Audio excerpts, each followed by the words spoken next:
This is part 2 for the tale of Perseus. I'm on the top of the 4th page.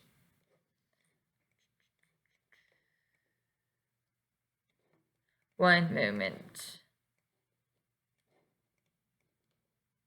Okay. Do not look at Medusa herself, she advised. Look only on her image, here reflected.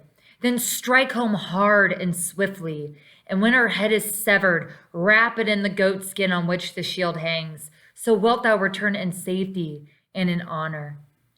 But how then shall I cross the wet gray fields of this watery way? Asked Perseus. If only I were a white-winged bird that skims across the waves. And with the smile of a loving comrade, Hermes laid his hand on Perseus's shoulder. My winged shoes shall be thine, he said, and the white-winged seabirds shalt thou leave far, far behind. Yet another gift is thine, said Athena. Gird on, as gift from the gods, this sword that is immortal. For a moment, Perseus lingered. May I not bid farewell to my mother, he asked. May I not offer burnt offerings to thee and to Hermes and to my father, Zeus himself? But Athena rejected his respectful idea. At his mother's weeping, she reasoned, his heart might relent. And the only offering that the Olympians desired was the head of Medusa. Then, like a fearless young golden eagle, Perseus spread out his arms, and the winged shoes carried him across the seas to the cold northern lands, just as Athena had directed. Each day his shoes took him a 7 days' journey. And over the air through which he passed grew more chill, till at length he reached the land of everlasting snow, where the black ice never knows the conquering warmth of spring, and where the white surf of the moaning waves freezes solid even as it touches the shore. It was a dark, grim place to which he came, and in a gloomy cavern by the sea lived the 3 gray sisters that Athena had told him he must seek. Old and gray and horrible they were, with only 1 tooth and 1 eye amongst them. From hand to hand they passed the eye, muttering and shivering in the blackness and the cold. Boldly Perseus spoke to them and asked them to guide him to the place where Medusa and her sisters, the Gorgons, dwelt. No others know where they dwell, he said. Tell me, I pray thee, the way that I may find them. But the great sisters were kin to the Gorgons and hated all the children of men, and ugly was their evil mirth as they mocked Perseus, refusing to tell him where Medusa could be found. Perseus was focused on accomplishing his goal, and as the eye passed from one withered, clutching hand to the other, he swiftly held out his own strong young palm, and in her blindness one of the 3 placed the eye directly in his hand. Wicked you are, and cruel at heart, and blind shall you remain forever, unless you tell me where I may find the Gorgons. He challenged them. Tell me only that, and I will give you back your eye. Then the women whimpered and begged of him, and when they found that all their beseeching was in vain, at length they told him. Go south, they said, so far south that at length thou comest to the uttermost limits of the sea, to the place where the day and night meet. There is the garden of the Hesperides, and of them must thou ask the way. Now give us back our eye. They wailed again, most piteously, and Perseus tenderly placed the eye into the greedy, trembling old hand, and in an instant he launched and flew south, like a swallow that is glad to leave the gloomy, frozen lands behind. To the garden of the Hesperides he came at last, and among the myrtles and roses and sunny fountains, he found the nymphs who were there guard the golden fruit, and begged them to tell him which direction he must wing his way in order to find the Gorgons. But the nymphs could not tell. We must ask Atlas, they said, the giant who sits up high on the mountain, and with his strong shoulders keeps the heavens and earths apart. And with the nymphs, Perseus went up to the mountain and asked the patient giant to guide him to the place of his quest. Far away, I can see them, said Atlas, on an island in the great ocean. But unless thou wearest the helmet of Hades himself, thy going will be in vain. What is this helmet? Asked Perseus, and how can I acquire it? One who wears the helmet of the ruler of dark places will be as invisible as a shadow in the blackness of night, answered Atlas. But no mortal can obtain it, for only the immortals can brave the terrors of the shadowy land and return. Yet, if thou wilt promise me one thing, the helmet shall be thine.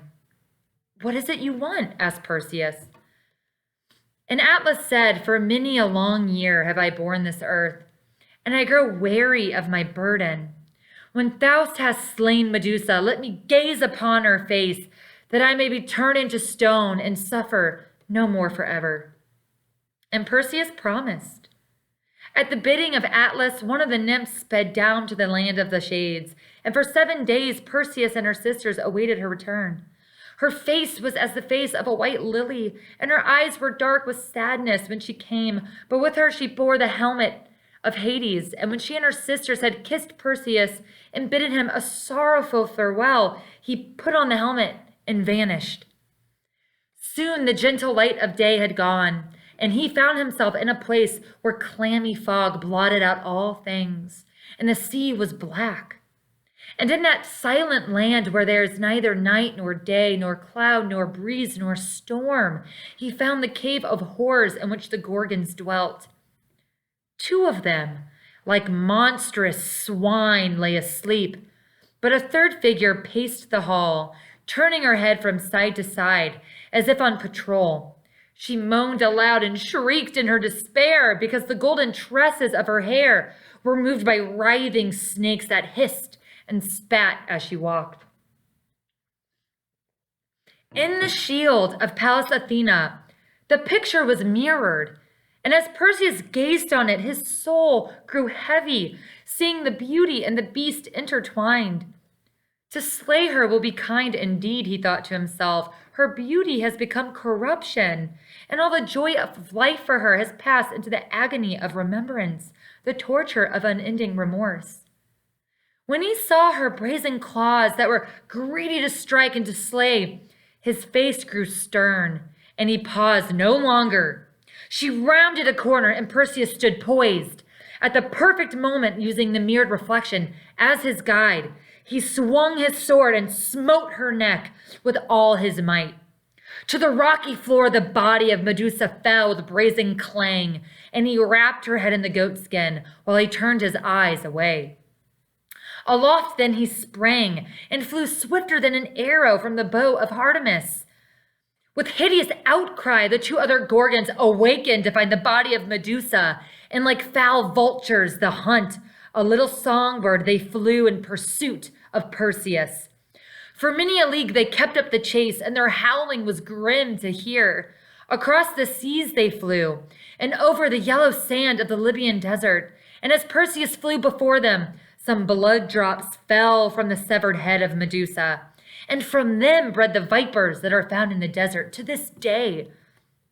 But bravely did the winged shoes of Hermes bear Perseus on, and by nightfall the Gorgon sisters had passed from sight, and Perseus found himself once more in the garden of the Hesperides. Ere he sought the nymphs, he knelt by the sea to cleanse from his hands Medusa's blood, and still does the seaweed that we find on beaches after a storm bear the crimson stains. And when Perseus had received glad welcome from the fair dwellers in the garden of the Hesperides, he sought Atlas so that he might fulfill his promise. Eagerly Atlas beheld him, for he was aweary of his long toil. Without speaking a word, Perseus uncovered the face of Medusa and held it up for the Titan to gaze upon. When Atlas looked upon her, whose beauty had once been as pure as a flower in spring, and he saw only anguish and cruelty, foul wickedness and hideous despair, his heart grew like stone within him. To stone, too, turned his great patient face, and into stone grew his vast limbs and strong, crouching back. So Atlas the Titan became Atlas the mountain, and still his head crowned white crowned with snow, and his great shoulders far up in misty clouds would seem to hold apart the earth and the sky. Then Perseus again took flight, and in his flight he passed over many lands. Far down below him as he flew one day, he saw something white on a purple rock in the sea. It seemed too large to be a snowy plumaged bird, and he darted swiftly downward that he might see more clearly.